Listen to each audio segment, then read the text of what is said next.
you got an orchid. Either you bought it or somebody gave you as a gift. Most likely it's a Phalaenopsis, and it looks like this. It has monopodial growth and nice green leaves. You can cut the inflorescence off, leave about a ½ an inch if it turns brown. If it stays green, just leave it, or cut it at 1 or 2 nodes up, and it might branch. You might get more blooms from the same inflorescence. But now that you have it, to rebloom it again, you need to keep it healthy. Keeping a Phalaenopsis healthy is easy.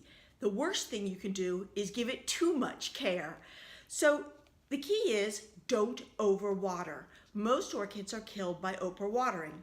For Phalaenopsis, grow them in a clear pot. This is a yogurt container in which I put a little hole in the bottom.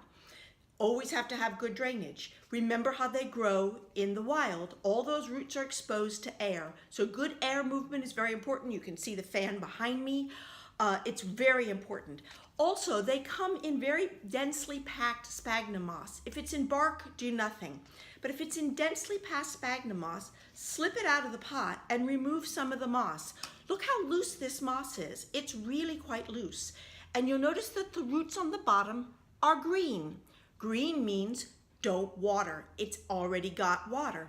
When those roots turn silver or white, it's time to water. The moss may feel quite dry, and they're pretty resilient.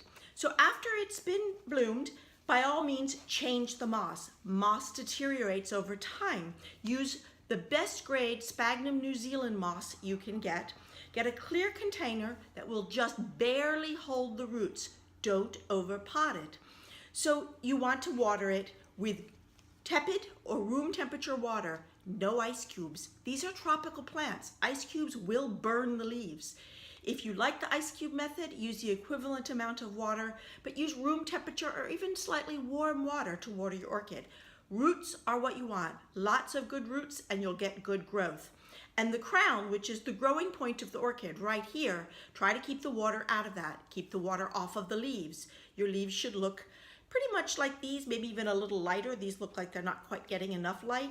A slight tinge of red is good.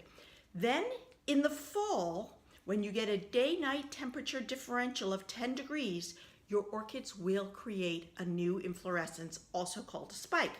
They typically come out from between the leaves here, and the top of it looks like a tiny little mitten. It might look like a root to start. Don't touch it. It'll be good. Once that inflorescence emerges, make sure you keep your plant oriented to the light in the same way, or you will flower all over the place. What you're looking for is a nice tiled presentation of the flowers where they slightly overlap and they all face the same direction. If you've done all that, in about 4 months, you'll have flowers again. If you've just bought it, it may skip a flowering cycle. That happens. Remember that they were traumatized when they were shipped to you. So by all means, you might have to wait another year. It can be 18 months to another blooming cycle, but you need that temperature differential. No direct light. Stick them next to the window to get that cooler air at night, and you will see inflorescences by spring. Happy growing!